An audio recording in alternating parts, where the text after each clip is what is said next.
सूफी बुजुर्ग इब्ने अरबी का हकीकत में अर्तुगरुल गाजी से क्या ताल्लुक था? ड्रामे में किरदार अदा करने वाले तुर्क अदाकार कौन हैं? इब्ने अरबी ने इस्लामी तारीख और सल्तनत उस्मानिया के क़याम में क्या किरदार अदा किया, इसके बारे में आप जानेंगे आज की इस वीडियो में। तुर्की में नशर होने वाला ड्रामा अर्तुगरुल गाजी पाकिस्तान में भी बाकायदा तौर पर नशर किया जा रहा है। इस ड्रामे में ये दिखाया जाता है कि कैसे कई कबीले के सरदार अर्तुगरुल गाजी कैसे सल्तनत उस्मानिया के लिए बड़ी मजबूत बुनियाद रखी और फिर सल्तनत उस्मानिया ने तकरीबन 6 सदियों तक पूरी दुनिया पर हुक्मरानी की। जिस तरह ये ड्रामा सबकी तवज्जो अपनी जानिब मरकूज करने में कामयाब हुआ है, उसी तरह इस ड्रामे का एक और अहम तरीन रूहानी किरदार इब्ने अरबी का है। इस ड्रामे में ओस्मान सोकोत नामी एक किरदार तारीख के अहम सूफी बुजुर्ग इब्ने अरबी की तस्वीर कशी करते हुए इस सीरीज में शामिल हुए हैं। इब्ने अरबी की रूहानियत को देखने के बाद लोग इस अहम किरदार के बारे में मजीद जानने की कोशिश कर रहे हैं। तो आइए आपको बताते हैं कि इब्ने अरबी कौन थे और अर्तुगरुल से उनका क्या ताल्लुक था। उन्होंने सल्तनत उस्मानिया के क़याम में क्या किरदार अदा किया। इब्ने अरबी एक सूफी अजीम बुजुर्ग, फिलासफर, शायर और एक आलिम थे। उनका पूरा नाम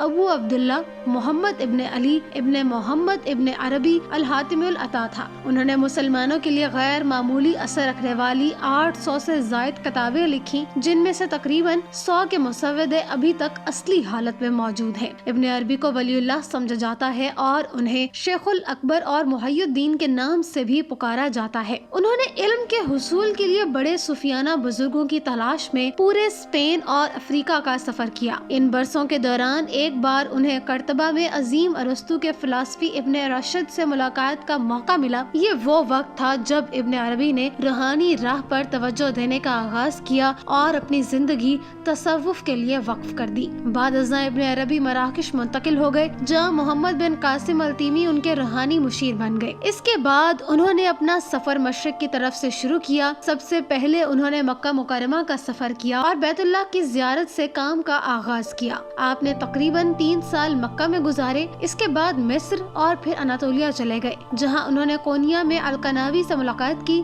और वो उनका जानशी बन गया। इसी तरह बगदाद और हल्ब का दौरा करने के बाद इब्ने अरबी दमिश्क पहुँचे और एक तवील सफर का इख्तिताम हुआ।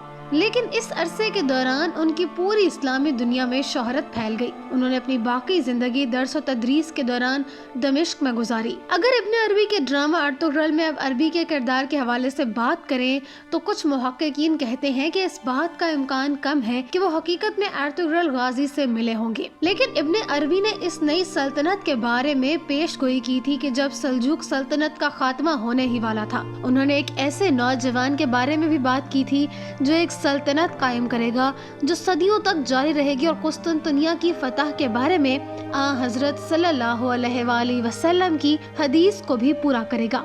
यही वजह है कि सल्तनत उस्मानिया ने आपको शेखुल अकबर इब्ने अरबी के इब्तदाई इंकशाफात को ही अपनी विरासत समझा और उन्होंने उनकी तालीमात और अहकामात को भी अपनाया। उनके इस अहम किरदार को जहन में रखते हुए ही इस ड्रामे के किरदार को तख्लीक किया गया है। दूसरी जानिब अगर इस अहद का जायजा लिया जाए तो इब्ने अरबी और अर्तुगरुल गाजी एक ही जमाने में मौजूद थे और उनकी मुलाकातों का इम्कान पाया जाता है। अब आपको इस किरदार के बारे में बताते हैं जो इब्ने अरबी किरदार अदा कर रहे हैं। इस किरदार का असली नाम ओस्मान सोरगोद है, मगर वो अपने स्टेज नाम ओस्मान सोयकुत के नाम से जाने जाते हैं।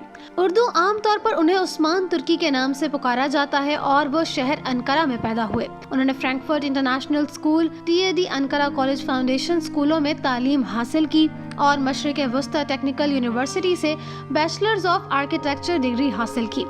इसके बाद वो अमेरिकी रियासत कैलिफोर्निया मुंतकिल हो गए और वहीं अपने अदाकारी के करियर का आगाज किया। ओस्मान को लॉस एंजलिस में बतौर अदाकार बड़ी कामयाबियां मिली और उन्होंने मुतअद्दिद प्रोडक्शंस में भी बेहतरीन काम किया। 2007 में वापस तुर्की आए और इस्तांबुल में बनने वाले ड्रामे इकी याबांची में मरकजी किरदार अदा किया और उन्होंने जल्द ही यहाँ भी शोहरत हासिल कर ली। 2009 में वो तवील अरसे से चलने वाले एक्शन ड्रामा खुर्तलार वादिसी फूसू में कास्ट हुए थे और 2014 में उन्हें अर्तुगरुल गाजी में इब्ने अरबी के किरदार के लिए मुंतखब किया गया और ये उनके करियर के लिए एक और बहुत ही कामयाब किरदार साबित हुआ। ओस्मान तुर्की की शोहरत का अंदाजा इस बात से लगाया जा सकता है कि यूरोप, अफ्रीका और वस्ती एशिया के लोगों की एक बहुत बड़ी तादाद ان کی مداح ہے، اور جب سے یہ ڈرامہ پاکستان میں نشر کیا جا رہا ہے تب سے ان کی شہرت کے چرچے یہاں بھی ہونے لگے ہیں۔